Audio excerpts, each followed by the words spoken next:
On Saturdays and Sundays, check every inch of the web to find the latest episodes. The boys are everywhere, and no matter what anyone may try, they are here to stay. If the name hasn't warned you yet, then consider this as your viewer discretion advised.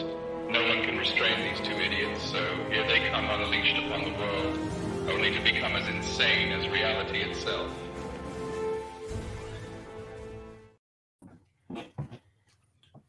And it certainly is guaranteed to get crazy with these idiots on board. Oh, yeah.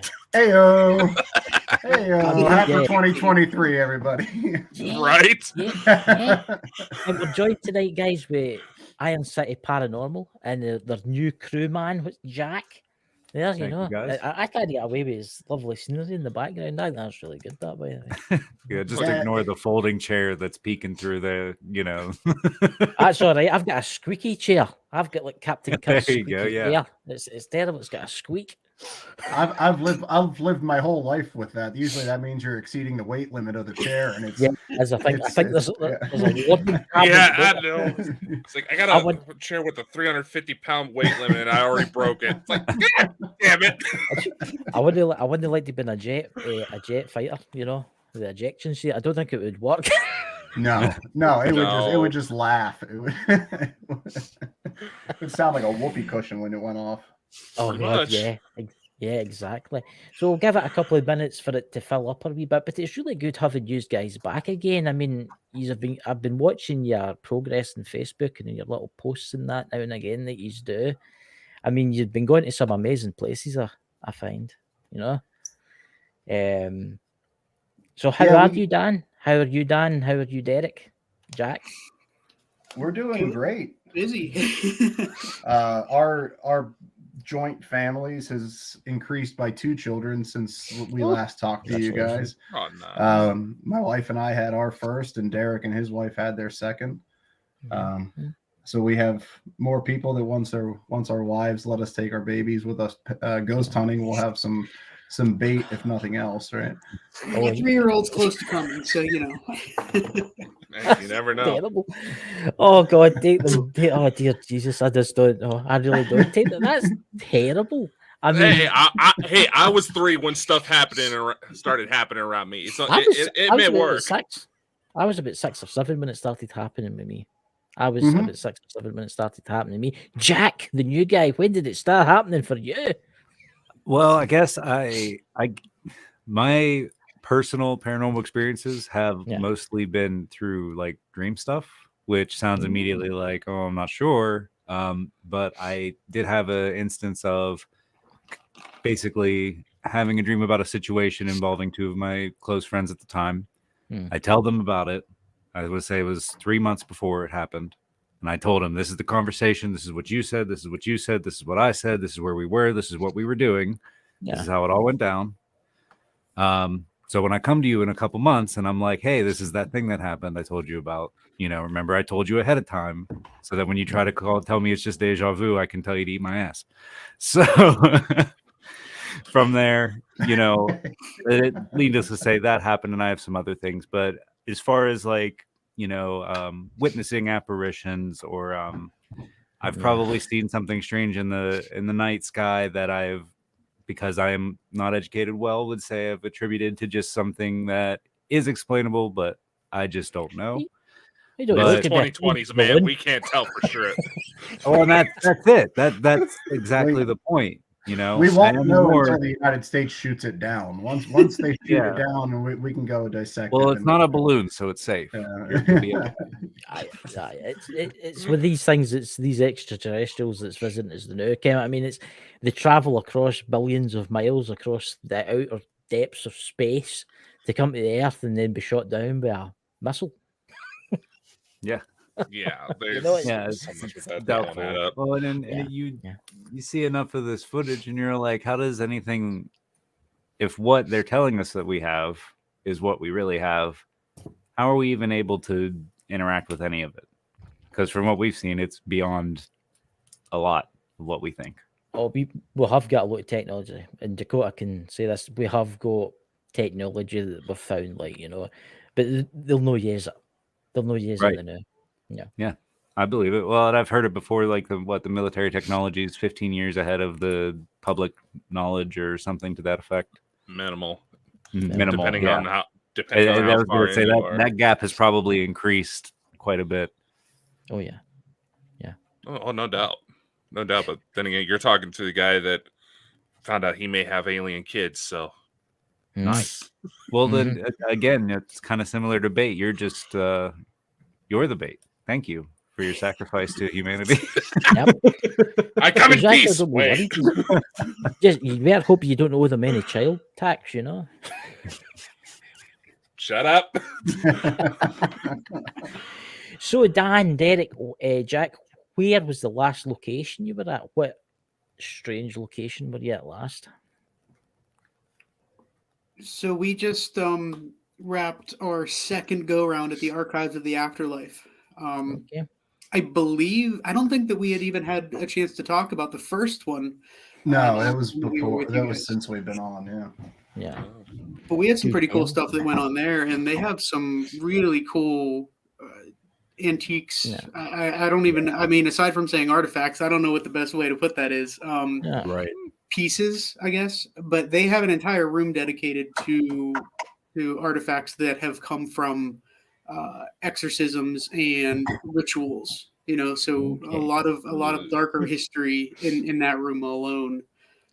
Plenty of stories coming out of that room that people just refuse to step foot in there, and I kind of had my first experience of that the second time. So, great owner Steve Hummel. He takes such good care of all the pieces that he's accumulated over the years.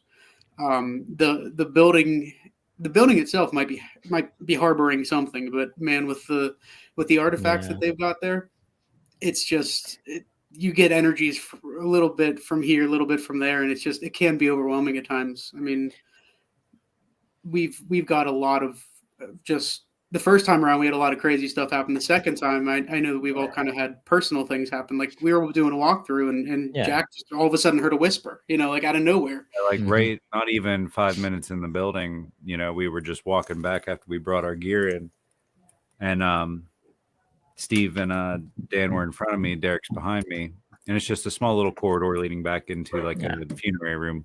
Oh, I can't put my hands that far in front of me; I'll disappear. He's doing operation. Yeah. And just as we were walking by, I just heard this.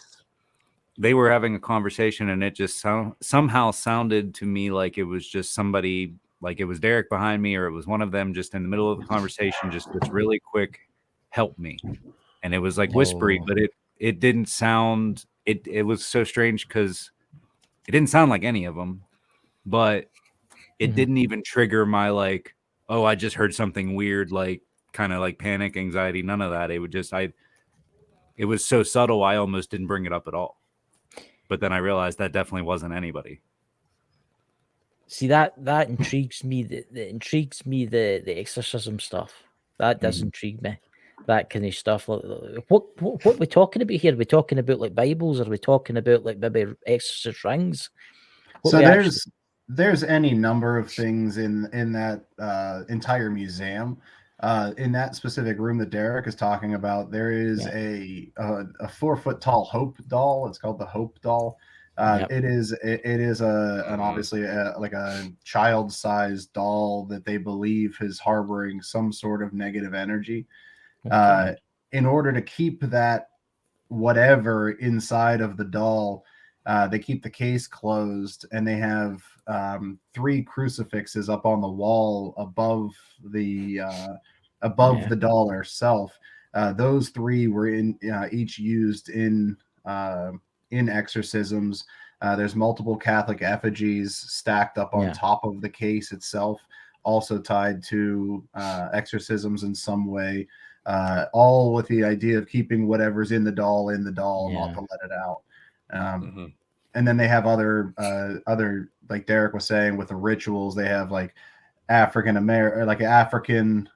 pieces, what do you call like their form of voodoo dolls, essentially. Yes. Thank you. So they have several of those. Yeah, they have dolls in there that are believed to harbor negative entities. So it's just everything in that room is negative in some way. So they call it the dark room. And like Derek was alluding to, they typically don't have that as part of the tour route. They leave the door closed, and then they give a warning, and they say, if you want to be exposed to this kind of stuff, we'll show you this room. And sometimes people don't even want to mess with that. So it's an intriguing place, and it's got a big story to tell, and we're just cracking the surface on it. Well, it's quite interesting. Did you hear something a minute ago, Dakota? Did you hear anything? Literally, when he started talking about it, the temperature in my room just started dropping. It's really weird because I thought for a split second I thought I heard something. It's something strange. It was weird. It was like a voodoo kind of voice. Mike the Naked Bigfoot. He would come on and he had that kind of, and he would talk about the voodoo. It was that twang that the American voodoos go. Do you get me here? Yeah, like that Creole, Cajun, like the Cajun, Creole accent. Yeah, that's what I heard. It was just a wee bit of twang. That is very strange. A lot of strange things happens, ladies and gentlemen, especially when these guys come on. My goodness. So what other interesting things did you capture? Anything, any evidence, guys? Do you want to show tonight or anything like that? I mean, we certainly can send you some stuff if you'd like to share it out, or I don't have anything pulled up on my end at the moment. But the first time we were there, we actually had experienced just a set of red eyes, and we tried like hell to try to debunk that. And we even had Steve up there. I was on my hands and knees, like trying to figure out where this light's coming from. It was the strangest thing. You could only see it through a video, though. It wasn't like visually there. You could only see it through the video screen. But we tried to figure that one out, and this has actually occurred. I should back up. This occurred in a different room, not the dark Hope doll room. This one occurred in a room that is filled with dolls, wall to wall. And Dan was the first one to bring it up, and I'm like, it's just it's something bouncing off. What it looked like to me was like a router, or the red light on a like a Wi-Fi box kind of thing. Like that's what it reminded me of at first. I'm like, there's something. There was nothing there, nothing. And in that same room is when Dan actually got a actual vision. And Dan, I don't know if you want to talk more on that, because that was definitely one of your crazier moments there. Yeah, it's something that I had never experienced before, but it was something that I was glad that I experienced, because I've been wanting to have things like that. We were sitting in the doll room, and there's a room in the back of the doll room that was used for seances from previous investigators and different things. So I was just sitting in the room by myself while Derek went down. It was before Jack was stupid enough to follow us and want to come with us.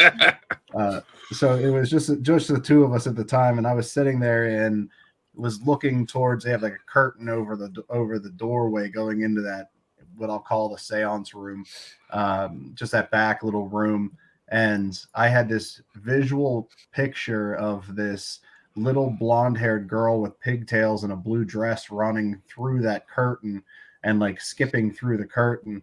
And when I kind of processed the vision that I had used our equipment to do a call and response, and I asked if that vision that I just had was related to somebody that was with me in the room.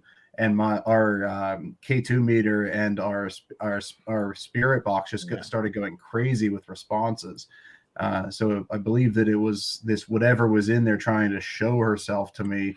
And I'm sitting in a room surrounded by dolls that have different attachments to them, and just very, I don't want to say a childlike energy, but just a very immature kind of energy that's in this room because of the dolls and everything else. So I don't know how much that played into it, but whatever it was showing itself to me through my vision as a little girl. And following up with the owner, Steve, after that investigation, I had asked if anybody had reported, capturing things about a little girl, and there was definitely some alignment between other investigations and what we were catching with that. curiosity, again, this is just got to come out the blue, but you know this with me. I do these kind of things, right? I can't help myself. Did anything touch you that night? Did anything touch one of you that night? An apparition? Besides Derek? Besides Derek. Oh, It's coming out, Derek. It's all coming out now. Yeah, Sorry. Derek touches people a lot when we do investigations, so it's unfortunate. No, but did any of you get touched by any spirit? I did the first time around. I get touched a lot on investigations. It was during the walkthrough, actually, if I remember correctly, Dan. Yeah, I had something that like brushed by me in the hallway when we were walking through with Steve at the beginning. It's weird because I keep seeing somebody's neck getting touched. I don't know what one it is. Yeah, I think it was your leg, right, Dan? That you felt well, like in the hallway was my leg, and then I do remember being touched because when I was sitting I spent a lot of time sitting because I'm fat and lazy. So I was same sitting as me. when I was sitting on the floor in the doll room, I remember something brushing up against the back of me a couple of times, including my neck. So it's possible that it's me. Before the show the night, I was thinking about you before the show the night because I can't obviously I was coming on the night. I seen as if one of you get touched in the neck. So yeah, no, like I said, it very well could be me. Well, that was the first time around. The second time, and I didn't even touch on that dark room. But Dakota, Chris, I just sent you guys via Twitter a few images, videos. If you want to check those out at any point, share them at any point. Feel free. But the second time around, it was Jack and I that were in the coffin room, which we didn't really spend much time in, and we had felt this like very cold breeze. Yeah. And all of a sudden he felt something like blowing on him. It lingered for quite a while. And it's not the first time. That's actually the second time of the 3 investigations I've been on this year where something has been very, very close to my face like that. And so we both experienced it. We were in there and we were getting some responses. And it was just like this cold gust of air that just swept through the room. And I looked at him and I was like, man, did you feel that? And he's like, yeah. And then after he went to talk to Dan and Steve about it in the main room. And I stayed there. And it was like a cold wind blowing right here. Just like ever so lightly. And it stuck around until he came back. And I was like your chin there or your neck?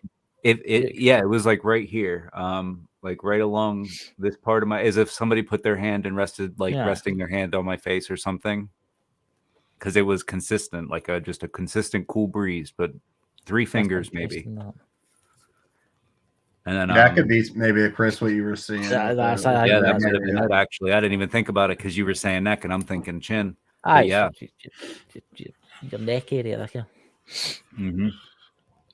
And then the first time it was a white wispy vapor that the other investigator I was with at the time from a different team, I believe, she saw it too. And it was just this white wispy vapor right around the same spot right here.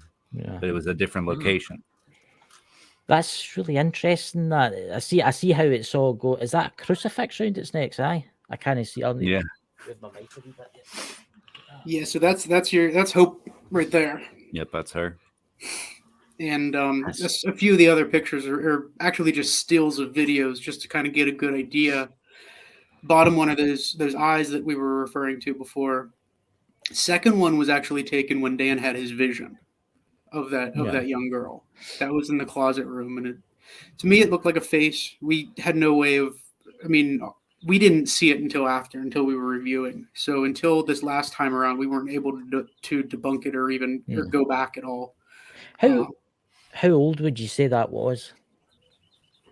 The doll itself, how old would you say it was? I don't know if we've ever heard a year. Have you? No. Did you guys pick up a year? We never have.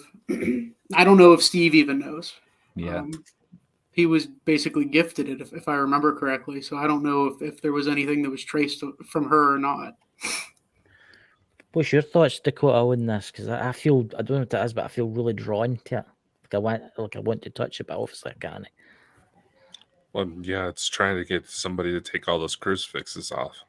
Yeah. I bet. Yeah. So that. Go ahead. Go ahead, man. Oh, go ahead. No, go ahead. I was just gonna say the one thing that was interesting we did noticed about halfway through the night, and unfortunately we didn't confirm it. So Steve typically keeps the cabinet locked, and he keeps it shut and locked. Yeah. And after about halfway through our investigation, we realized that it was a little bit ajar. The door was ajar. Ooh. And when Jack says we realized, I freaked out. Yeah, and it was one of those things where I had noticed it a bit ago, and I'm thinking like, okay, maybe it was just left open. And then he noticed it, and he was like, wait. And I was like, well, we didn't check when we first came in, but that doesn't make me feel great about it being open like that. Those red eyes are quite interesting, aren't they? I mean, that's how far off the floor would you say that was? About 6 inches. They were Yeah, not far off. I'd say 6 inches to a foot. I mean, that's about it. So it makes you wonder what that was. And they were moving as well. This, like Derek said, this is a still shot. They were moving around. So we thought maybe there was a mouse or something there. To the point where we turned the lights on in the room to see if there was anything there, and we did not catch anything because there's a bookcase, and like Derek was saying, where we thought maybe it was like a Wi-Fi router or something at first. We thought maybe there's something on the shelf that was giving off that glow. But those eyes or whatever those are was moving underneath the there was a rocking chair. That's what it was, a rocking chair with a doll sitting on one of the rocking chairs, and it was moving back and forth. So it was very odd. That's Dakota. What's your thoughts on this, man? That's damn right creepy. If that's a mouse, bug bomb the place. If a mouse starts glowing eyes like that, that's my thought too. When I look at it, is I'm like, yeah, well, there's definitely like the eye glare off of animals, but man, that's bright. That is awful bright. That is bright, and that's very close together. Even like if it was a mouse, I feel like you wouldn't be able to see both of the eyes at that angle like that because they'd be offset, right? Yeah, that's a little too direct. Mouse. Yeah, but hey guys, like when we say it could be a mouse, that's a lot less terrifying than a demon serpent that's located. Don't break my head, Candy. I won't be able to sleep tonight. It probably is a demon serpent. A wee one at that, but it's probably a demon serpent. I don't care if anything's outside. If anything's a demonic serpent, I don't care what size it is. I'm going the other way.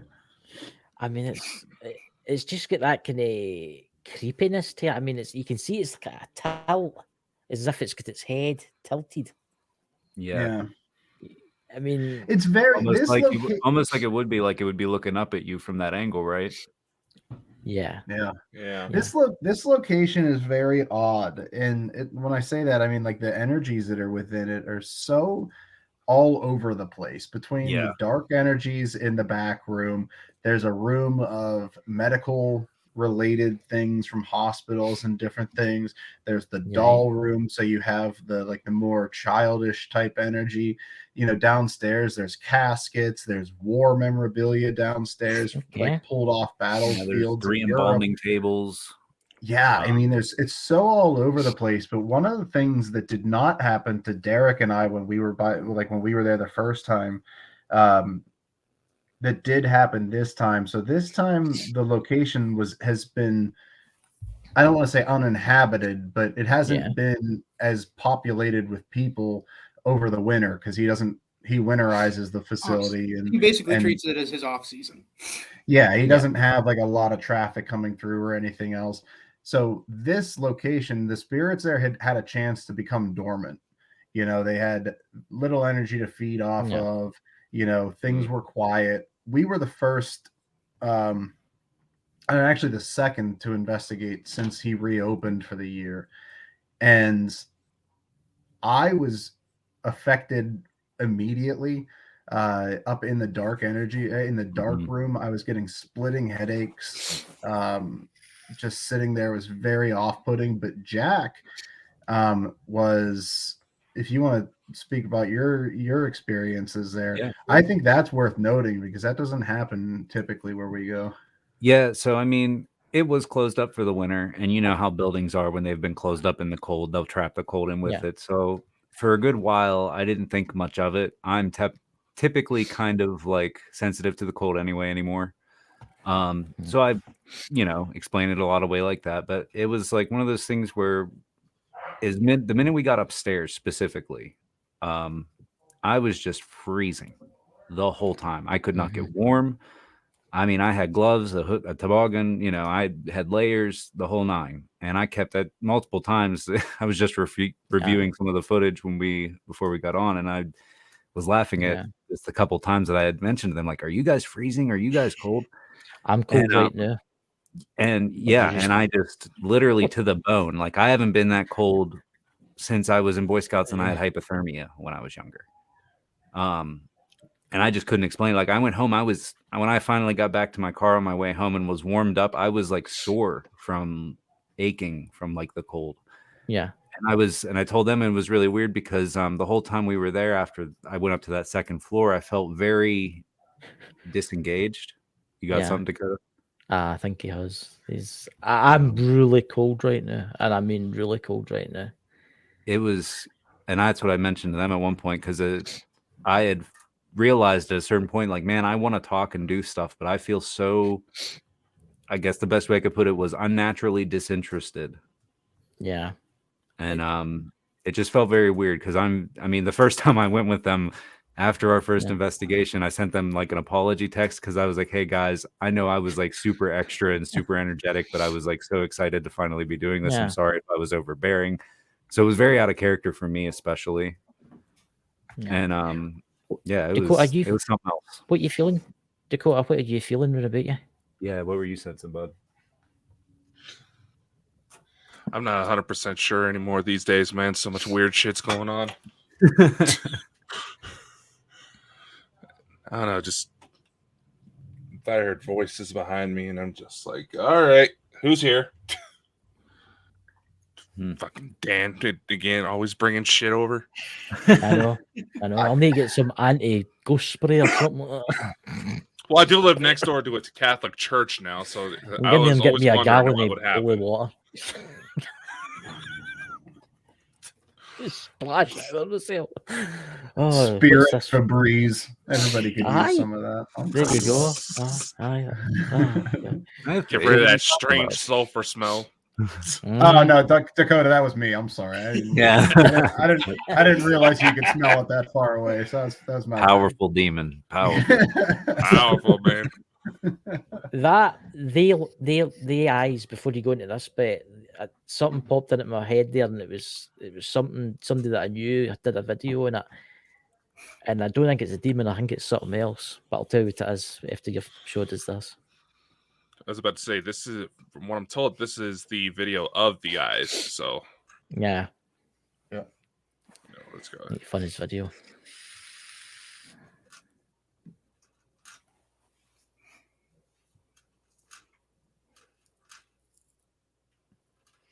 Nope. Peekaboo.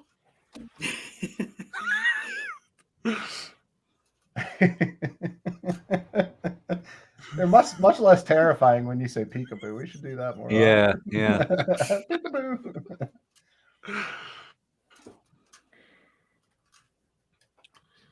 That's creepy, man.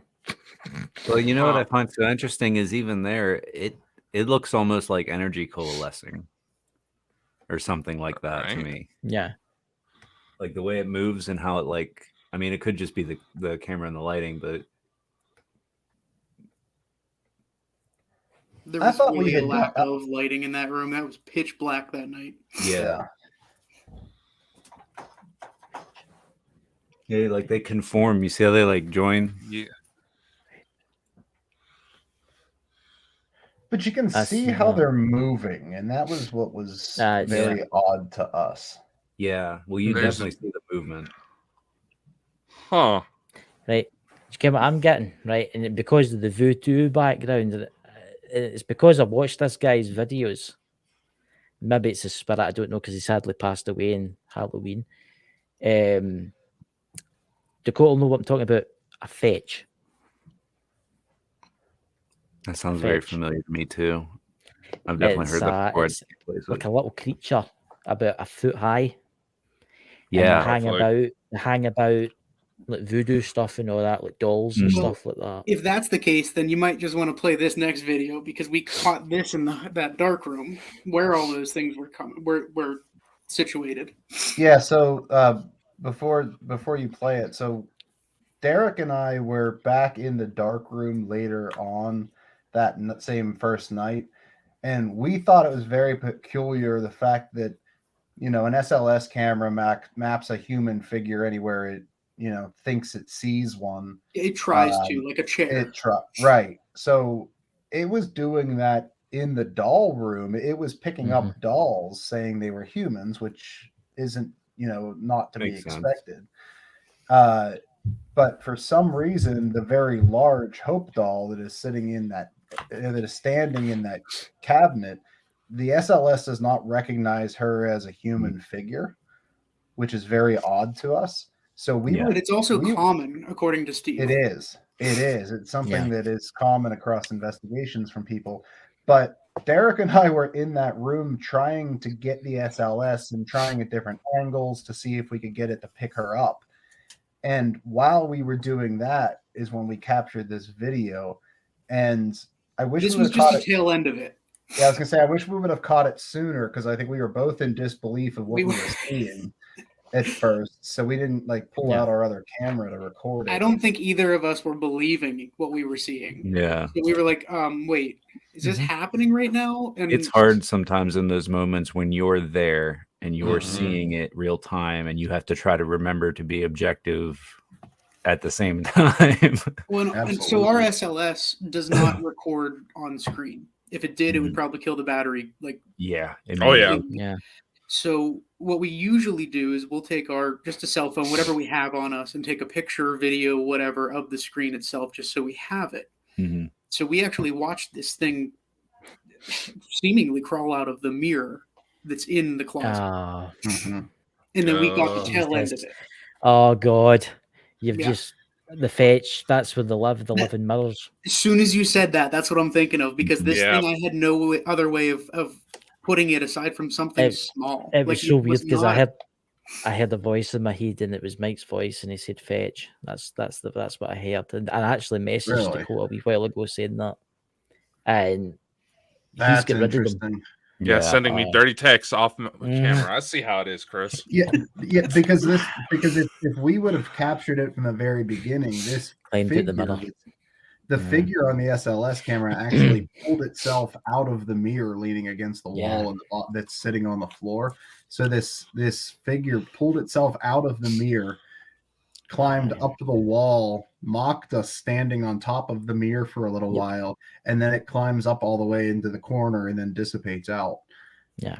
And so to add to that, the second time we were there, we put that SLS camera in that same spot. I'm just like, I want to figure out what this was. I set it there. Nothing happened. Yeah, we wanted it to be fake. We did. We were like, we wanted to try to, come up with some solution that would mimic the response that we got the first time. We could not do it. They're tricksters. That's what they do. Yeah, they tend to be. Yeah.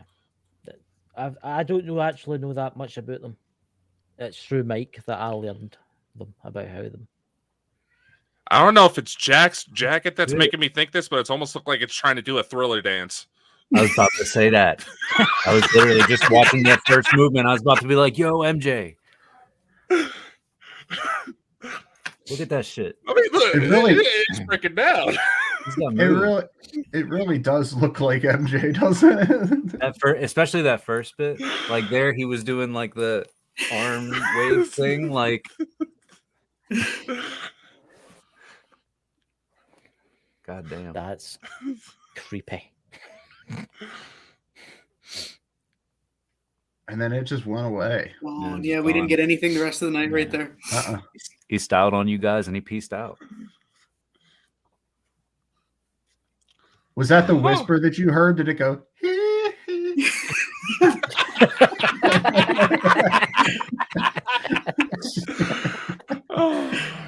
Michael Jackson who's come back as a fetch. Come on now. Oh dear God. Oh, hello. So this is the Hope doll. This last time we were there, we caught a figure standing on top of her case. And it was I think it was a couple days ago when I was talking to these guys, like, hey, we didn't realize that the case was open. Not when we were taking some of these images. So That's right. Is it possible that whatever was in the case is now sitting there mocking us on top of it, you know? Well, it could be consequential, but I think it's interesting that it's like almost dead center on the side of the case that is ajar. Mm-hmm. Like it's Yeah, it was. That is the because that is the side of the case that is open. That's a good point. No, it absolutely is.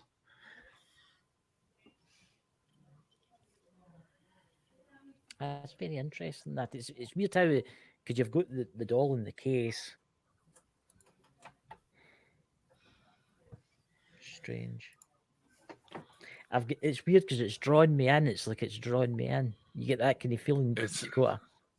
It's not that I'm full on getting that. It's telling you, "Come, let me out. Let's play." That's what I feel. It's like, please let me out. That's what I'm getting. This is let's go and play. No offense, but no. I know. Take it home. Have fun with the family. You can see the crucifixes up on top of the wall there really well in that picture. It's like, no, thank you. And there's a really crazy Ouija board on the left-hand side. It's it's like a homemade one or something. It's like what do they call it? Like a talking board more than a Ouija board. But yeah, they're creepy. So this place has a lot going on, and we need to go back. And one of the nice things that Steve has asked us to do is kind of become like an extension of the location where he'll have us back. You know, he just asked for a little bit of donation money just to keep the place afloat and everything. But, you know, he wants us to be part of telling the story of that location. So we're going to go back for sure. So we'll see what we catch, but I'd definitely like to keep digging into this joint. Yeah. You know, it would be really interesting the next time we go back if we could hook up with you again, Dakota, doing very, very similar what you did with the tattoo shop with us. I think you were able to draw some things out there and pinpoint a few things which helped us tremendously. What way to go, how to approach some things. And we could have Chris on too, but he's like 5 hours ahead of us, so we'd have to exactly. I think that's why it didn't work out last time with Chris. You want to get up at 3 a.m. and we could see. I could probably try something like that. It's just so weird. That's because I feel like I'm in a tunnel and I'm getting drawn. She's drawing me.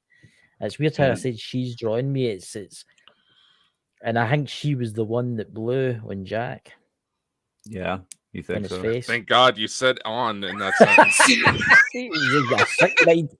My co-host has got a sick mind. Have you seen some of the merch I've made for the company, man? Of course I'm twisted. Oh my God. I think she's got a thing for Jack. Yes, I said she'll run away the new. Really? I mean, who doesn't? I Thanks, think she's got a thing for him. I don't know why. See, that's the massive forehead.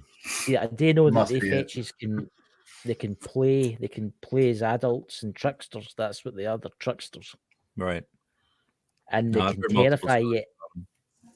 And that's where they live. They live in mirrors. They use mirrors to get about. Mm-hmm. But I also know that they do have red eyes. They do have kind of reddish glowing eyes,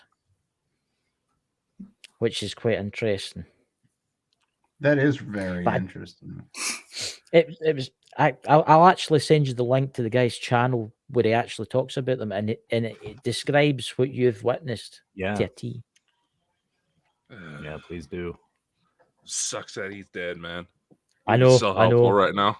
Man, I know. I wish, they're very difficult to get rid of. What I've heard. They're tricksters. Oh, good. Yeah. Oh, great. So do they follow individuals or do they stay with a location? Tell me it's the first one. It depends.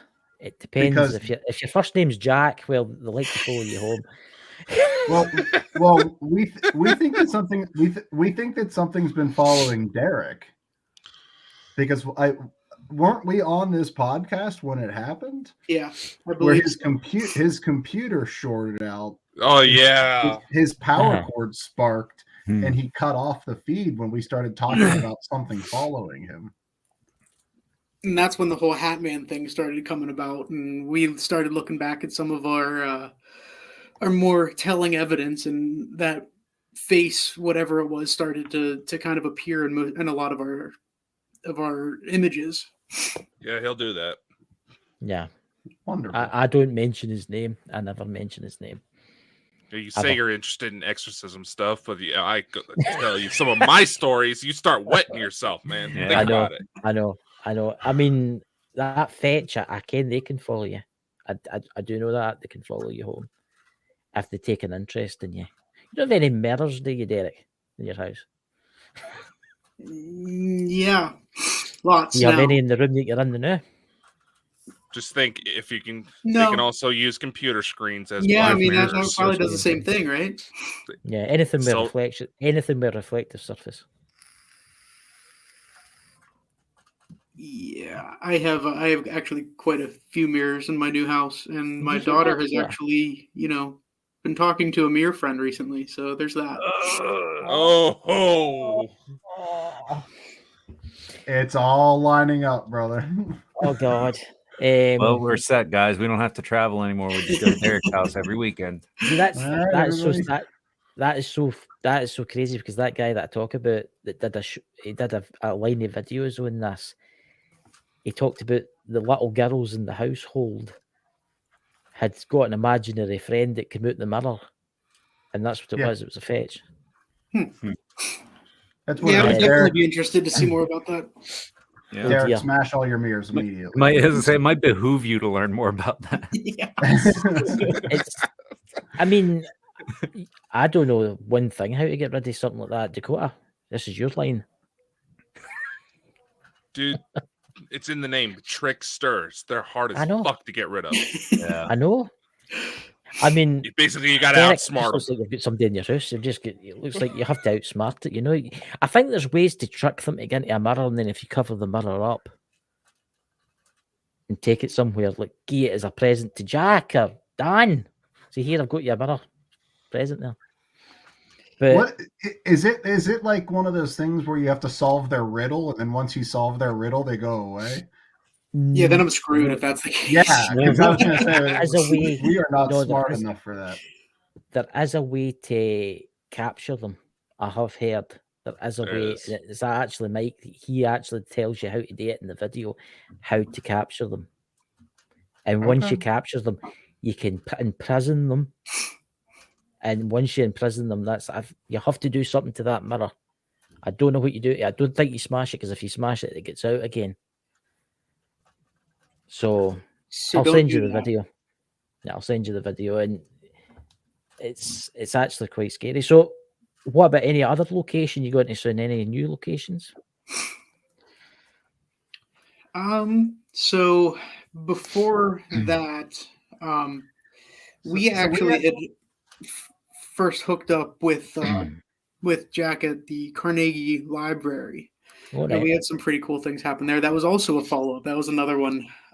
We had helped Oakmont Paranormal Society with a public hunt. That one was very intriguing. We got some lights, some shadows. We found out that Jack is a very good singer. Thank you. But that I can grab some images and stuff from that. But there was one moment where in the basement, I feel like we almost completely flipped the script for what the story was. That was the coolest thing. I thought that was incredible. Do we have the footage from that like flashlight communication? Do we have it up? I'd like to see that. We should, yeah. Let me see if I can. All right, I didn't mean to put you on the spot. I can grab it. It's all good. That's what I'm here for. Man, Chris and Dakota, I wish I had known you guys a little sooner. I would love to talk to you guys about a specific dream experience. Are you both mediums, or can you give me a little background? I'm sorry, I'm not super familiar. It's my first time meeting you guys. Dakota, you go first, my friend. Let's just say there's a certain nickname I'm known as, and I live up to it, even though I'm not trying. I try to walk away from it some days. Like, God. Well, let's just say there's a reason why I'm known as the specialist of the strange. Okay.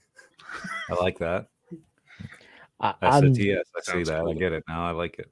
I've got the ability to see them and hear them, but I don't practice it. Only now and again. Right. So. Yeah. No. I mean, thank you. I was just curious. I don't as with Jack. I feel something around Jack. It's weird. You're the only one in that room, aren't you, Jack? Aye. Yeah, I have. I do have 2 guinea pigs, and they're making. And that could be the guinea pigs. It could be yeah. the Yeah. No, There's I don't hear nothing. I just feel a presence. That's all. It's a presence. I feel. Something gonna come up and start rubbing your neck. No, it'll happen tonight when he goes to his bed. And they're just gonna show up behind me and style on me like they did. And just start MJ dancing behind me. It's weird. It's like when you go to these places, it's something imprints on you, and it leaves that mark. It's like Dan they went to that place. It was, I could see it, but it was when it was like in the 1920s. It was made with the doorway and the man standing with the apron on and stuff like that. It was weird. Yeah. Yeah, no, that's funny you say that, because I had an experience where I dreamt about somewhere before I had went there and had a very significant thing happen with that. But that's too much for now. But I would love to talk to you guys about that experience at sometime at a later date, because I'd love to hear if you guys pick up anything off of the story alone. We did do a lot of the kind of the astral traveling and stuff like that. The kind of out of body kind of stuff and that. Yeah, I think I definitely have been doing that for my whole life, and I just don't know how to control it. But I still don't know what to do. I go to different places all the time. And every time I try to help him, he don't shut up and listen. I know. But I get to go to interesting and unusual places, not just on this earth. You know, I always end up in some kind of terrible apocalypse scenario where I'm trying to survive or help other people survive. But that could just be my anxiety. So it might be a previous life. You might be experiencing something. Or it might be look into the meanings of that. Right. Like I said, it's the 2020s. You can't ever be sure about this shit anymore. Yeah. Weather balloons that are actually aliens, but not really aliens, but they're weather balloons. But all right. Let's see. Here's the basement. Is that kegs of beer? No, I wish. Body armor and Sprite. It's just in a Smirnoff case. There's a Sprite in yours. This is in the basement of the Carnegie Music Hall. Carnegie Music Hall / library in Homestead, Pennsylvania.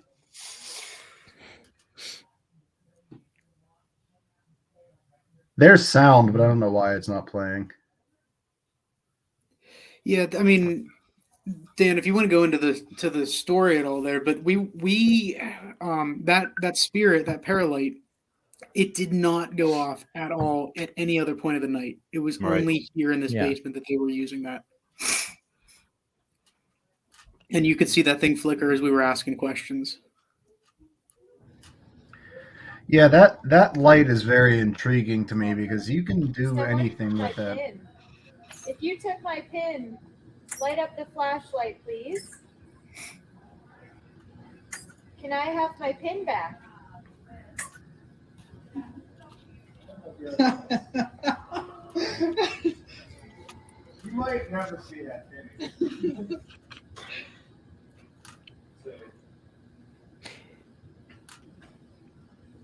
Whoever's playing with the light, thank you. How about turning that off so we can ask you again? Thank you. Turn it all the way off for me, please.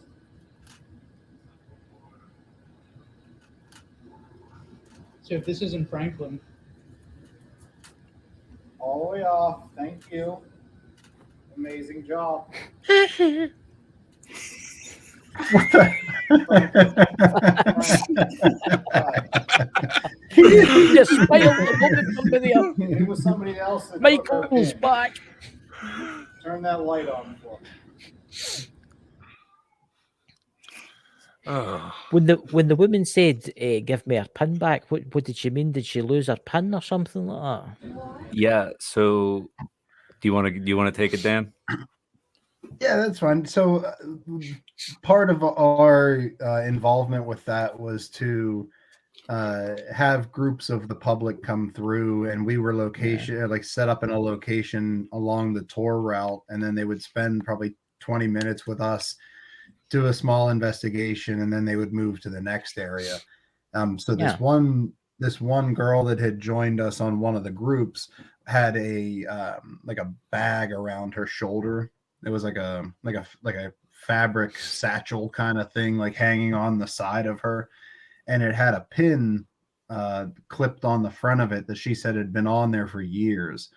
And while we were doing the investigation, when her group was there, she felt something forcefully pull on her bag, and her pin was missing. So she didn't realize the pin was missing until she went to another area and actually circled back with her mother. She came back where we were and said, "Do you remember when I told you that I felt something pull on my bag?" And she said, "Whatever it was took my pin." And she's like, "I'm freaking out." So we were asking there's a resident spirit, so to speak, in this area, named Franklin, that we were trying to see if he was the individual that grabbed her pin and pulled it off. So we think that it was not him that pulled it off. It was something else. But that's what she was referencing. It was her Pittsburghese accent. Sounds like a pen, but it was a pin. It was so where we found the pin was upstairs in the theater, and they had sat in the first row, and the pin was found basically at the foot of the second row on the floor. So I said, well, it could be that it got pulled off there, but she also could have sat with it like between the seats on the armrest, and when she went to get up, she just got up and it yanked it off and it fell there. But we just don't know for sure. So in my eyes, I write that off as like, well, probably went to get up from the seat and something happened to it then, but who knows? Yeah. It's quite interesting how the light came on though when you asked that. Yeah, and that's a very short clip. That was a very long conversation that we had. Yeah, I wasn't sure where where to pinpoint some of those, but there were definitely it was a long conversation. I think we were down there for about 45 minutes or so with things happening. But Dan mentioned Franklin. I believe the story goes that the guy's name was Frank, and he's very gruff, and he doesn't really like talking to people. He doesn't like people in his area. And I don't remember, Dan, was it you or Jack who started getting responses whenever we started using the more formal Franklin rather than Frank? And that's where we started to kind of turn that story where it was that he actually liked people being around. People had to figure out what name to call him was the only difference. I mean, seriously, he just only responded to being called a certain name. Yeah, it was like instant turnaround too, because we had been responding, talking to him as Frank, and then I think I remember at one point I said, is Frank too formal? Would you prefer if I call you Franklin? Is that better? And that was when, after that, I think, is when everything started kind of popping off. And we had, like I said, at least 15, 20 minutes straight of just intelligent on-off, yes, no. I think we found out he had like 2 kids. Was it 2 kids? 2 or 3 kids? 2 kids. He owned, it wasn't even farmland. It was a barn, I believe. Yeah, it was a barn. Right. And he said he didn't mind company, as long as people were respectful, essentially, was by the end of it. So that was really, really cool. This is a very interesting one. What we got here. This is very interesting. So here we actually left just a stationary camera. One of our trail cams in this area, as we kind of moved on, like Dan was saying, how we kind of move from spot to spot. when we were here, there was, I mean, it was a big pool area, a lot of echoes. So we couldn't really do too much with the audio on this. We didn't think that we got a whole lot. However, upon reviewing, and we sent this to them as well, no one could really figure out what this light was. I also sent you guys a comparison clip. So there were two clips. One when we were basically setting it up so you can kind of see in the comparison, there's no light.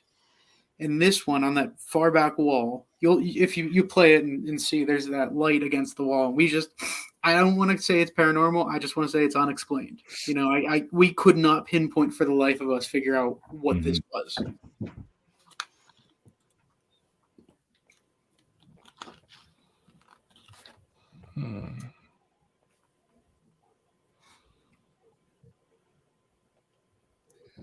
I love how it almost looks like it tucks into the wall at the end.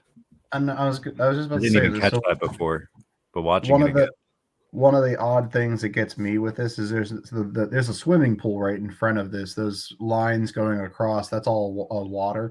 So that light that's on the wall does not reflect onto the water surface.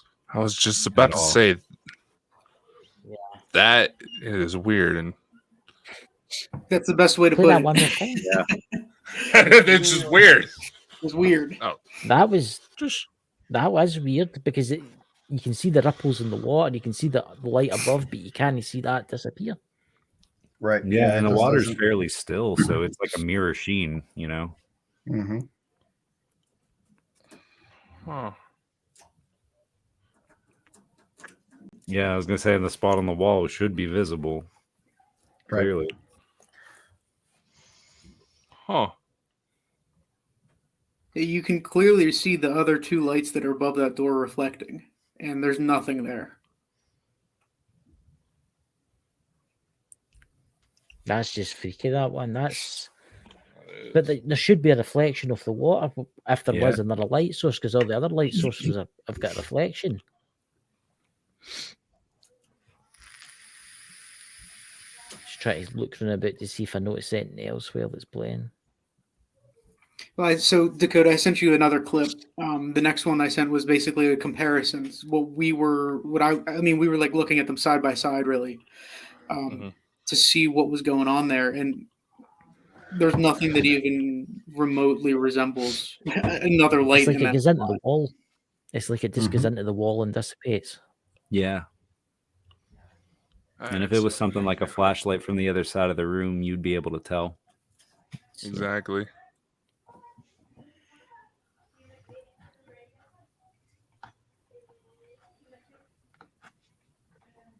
Ooh.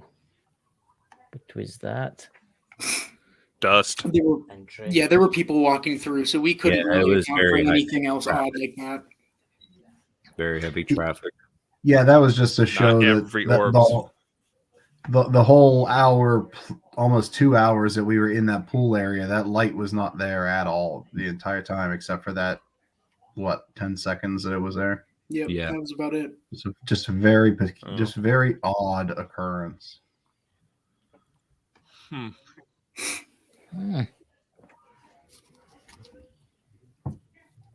That's a weird one.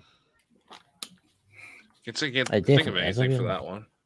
Nope, I couldn't. I mean, there was really no rhyme or reason to it. There was no explanation there. In the past, a man had died in the pool, but that's on the opposite side. We did photograph a handprint of where the man had died beforehand, but that was at our first investigation there. This was our second, and this was the only oddity in that pool area was that light. That's I like that with the light. I'm going to watch that after now and again because there should be a reflection. There should be.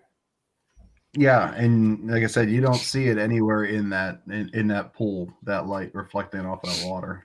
That was the first thing that stood out to me, and it's very odd. So the main reason I sent this to you is that still on the bottom left is when Jack started singing. As he was singing, because the acoustics were perfect there. Yeah, great. I personally started seeing just shadows moving around. So with one of our cameras, I just kind of angled it towards that area. This was the only thing that I was able to capture remotely close to the shadows that I was seeing. So I don't know what this was, but I did a few comparisons. This was a video still. That whatever that area is, I had to highlight it. I hate doing it, but I had to, just so you could kind of see the area. We had the laser grid there. Yeah. And there's that black spot. It was not there at any other point in the videos. It's like somebody standing at the doorway. Correct. Yeah. That's very interesting.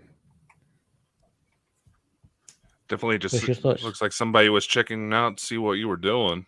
That's about it. Well, that was my idea too. You know, I thought it was like, you know, if there is anyone sticking around like that, well, they're in a theater. They're Give 'em probably a show. in a show. Yeah. You know, so I Yeah. just was like, pull out some random musical numbers, you know, just see what happens. Yeah, it's not a bad idea. It I just figured- shows you, you know. Yeah, well, I figure like more organic, more human-minded approaches to things like that in locations like these where it seems to be people activity, let's say. It seems to me to make more sense. You're trying to evoke a response by basically recreating the environment they're expecting, maybe, you know, is my Mhm. thought. So I was trying to think about it like that when we went into the theater. See where the red light is? Is that under a set of chairs there? Yeah, the red light is up in the balcony area. That's like Yeah. the exit door going out Because of the it's as balcony if area. it's as if there's somebody else sitting right next to it. Do you know see them? The head, the shape of the head. A little You can bit, I see it see with the that. green. You can see It it does with kind of the- look like something's there. Mm-hmm. That little rounded shape in the left window. Yeah, just above the door. Mm. Over a wee bit. It's as if you can see the dots at the other side, the green laser dots going along, but then it comes along, stops. And Yeah. outline the other person. So I think you had two people maybe watching you that night.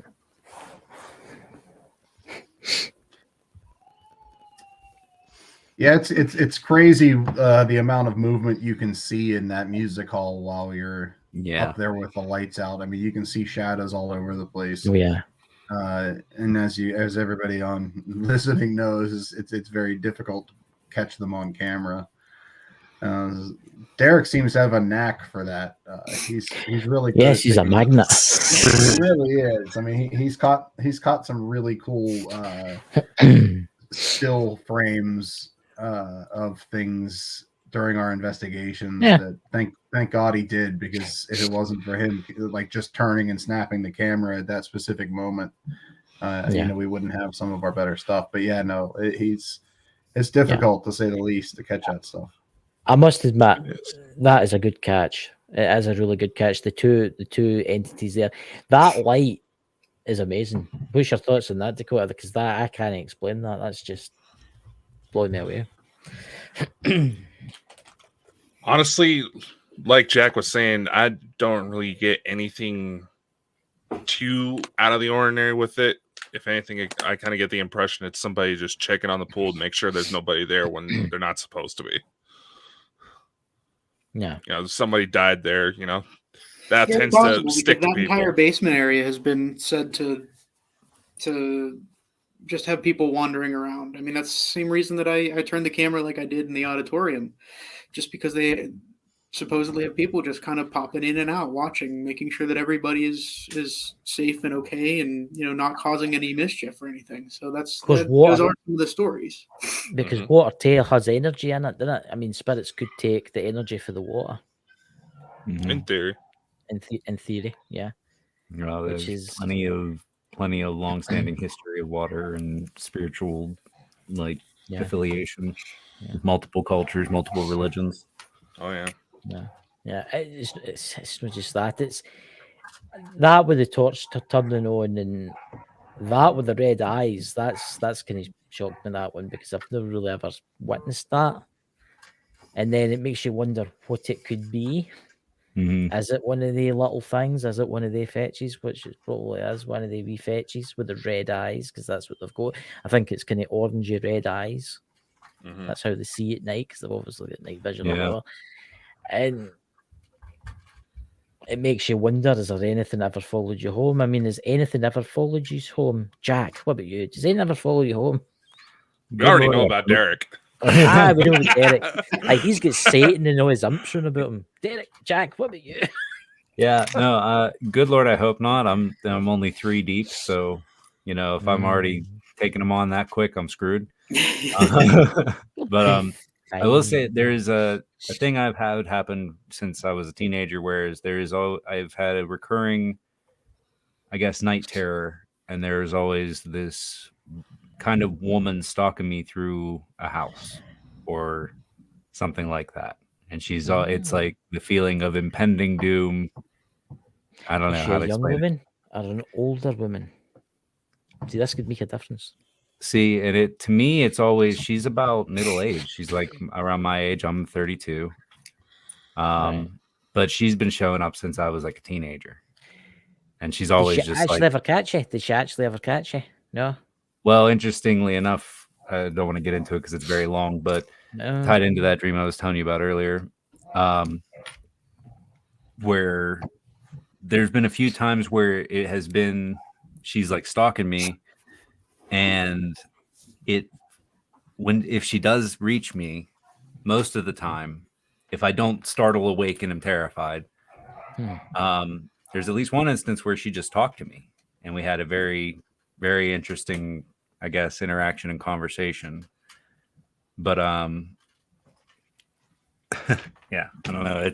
I've had instances of sleep paralysis, things like that, which can be written off, sure, but I don't know. It's just lots of strange things. The dream I had about the last dream I had about this woman, it did end well, but it ended up being a kind of like another premonition dream where I dreamt about a location before I went there years ahead of time. So that was really interesting. So I don't know what it is, what she is, what the connection is, if there is anything to it at all, but I believe there's something. I don't know what it is, but probably. It might be a warning, and then again, it might mean something totally different. It might mean something totally different. I would need to sit down and talk to you for a wee while, actually. Yeah, no, that's what I said. I'd like to talk to you guys about that whole thing, because it was very interesting. Very interesting. But what will happen now that you've met Dan and Derek? Yeah. Well, it's funny because they got a taste of it, because I told them right away when I realized it. So you better hope there's only one fence, or whatever it's called, fetch. There we go. And I'm mispronouncing my words there. You better hope there's only one of them, because I hear if there's 3 or 4, it can be quite fetching. That's weird. That the Denny's mic over there. The Denny's mic over there when I said that. What's that? Did you not hear that there? Did you? You know when you're just barely plugging in like an electric guitar, and you had that. Yeah, I did hear that. Yeah. I was just hearing that. The hum. Yeah, if that's going right now. Derek. Jack, you have a moving blanket behind you. What did you do? Yeah, I did it again. She's just pulling out food for the piggies. I don't think it would sound like that. It's like a bag. No, they heard something weird. You're good. Be safe. I love you. Aww. Oh. I know we're great radio hosts, but you don't need to tell us that, Yeah. Well, I mean, you guys are pretty great, And you probably don't hear it enough, goddammit. That's true. I know. So where are you going anywhere next week or anywhere else? Where's the next location? Where are you going back to? Let's see what is coming up next. Our next investigation is at the elementary school. Oh, the school, right. Ooh. Well, so Blennerhassett Hotel, we're doing a convention, and we're also helping them out with their public investigation after that. Yeah, but I'm not counting that one. I'm saying our next solo investigations at the elementary school. Yeah, that's Post Town. And Do that you was- ever do like any experiments with like just say one person, leave them in a room themselves for like an hour with no lights, no equipment, nothing, just leave them there? Yeah, Don't torture Jack like that. No, that's my job usually. Technically that. Yeah, I mean, in my couple experiences, yeah, we do that because I did that at the one before that, or before Afterlife. We did that at Afterlife at one point. You guys went downstairs, and I just stayed in there, kind of by myself. And I guess I like to do that a lot. I don't know why, but I'm a masochist, I guess. Can you hear that? Is anybody get kids? Is somebody get kids? Yeah, I'm hearing it. That might be me. For a second there, I thought neighbors nearby, and the they do fetch have was children. coming for you there, Jack. Yeah. Not everything is supernatural, Chris. Calm down. Look, come in, That's just yeah. It's fairly. Either that is they're Michael probably Jackson out there screaming. shrunk. I hope not. You know. Well, the whole Oh time dear it's God. over. You know. So where can all the people that listen to this podcast and people that watch this, where can they all find your information? Go on. This is your plug-in time now. Plug it. Okay, so we are on all of the major social media platforms. Iron City Paranormal on Instagram is our most, what I would say, up to date. That's where we post most often. Yeah. As we're going through the evidence, we use that outlet to share things that are being found in the evidence as we go through, and then we look for people in the community to watch the videos, listen to the sounds, and share their thoughts so that we can kind of do findings by community more or less, rather than just having us listen to it because we're a little biased. So that's probably the best is Instagram, Iron City Paranormal. We're also on Facebook, posting there probably twice a week, probably as much as on Instagram, but Instagram's usually first and foremost. We also have a website, ironcityparanormal.com, that is undergoing a redesign at the moment. You can still get on there and see our content. Derek does an incredible job. He will investigate, or before we do the investigation, he'll do a history write-up of the location itself. And then after we do the investigation, he'll do sometimes up to 35, 40 pages on Word of a write-up that I have to read and proofread and make sure he knows how to spell words. But there's a lot of good content on our website as well. We share everything. We share our raw files, not just what we capture. So again, we try to do it by community input rather than just with us looking at it. I've just signed on to your Iron City Paranormal website. Now I see you've got all your pictures there, so I'm going to look at them after, because the red eye ones intrigue me. It's like a wee creature just looking up at you, thinking, which one will I follow home? The one with the hat, the one that's called Jack, or Jan, or the big boy? I think I'll have Derek tonight. Join the club. I mean, at least you're desirable. It's one way to look at it. Aye, you are wanted. Yeah, I mean, I'll send you the videos, how that guy get rid of them. But as Dakota says, there's tricksters. I mean, there could be two of them nibbling away at Derek's cables behind the desk as we speak, sitting here. Well, I'm surprised he's managed to last this long. I know, and it's been really good having you guys, and we'll have to get you back again sometime. Yeah, we'd love it. Yeah, as we said before, anytime. We enjoy getting on and talking with you guys for sure.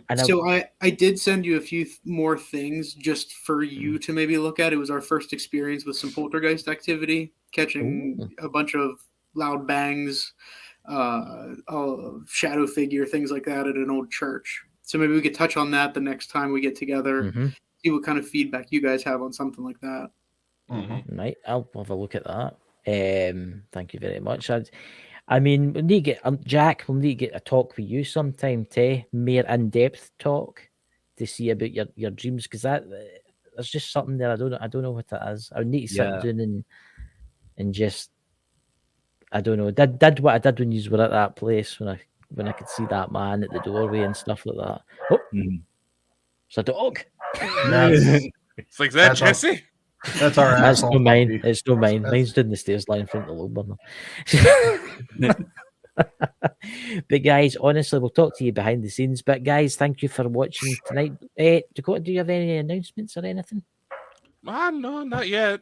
Nothing You know, quit trying to squeeze information out of me when it's not ready, Chris. Terrible. But anyway, guys, as we say, we're bald and we're bonkers, and we'll see you all guys next week. And I hope you all have a wonderful week. Hopefully, I'm still here tomorrow after the Gale Force wins. So, catch you all later. And thanks, Jack, Derek, and Dan for coming on. Thank Thanks, you. guys. And thanks everyone for joining in. Bye bye.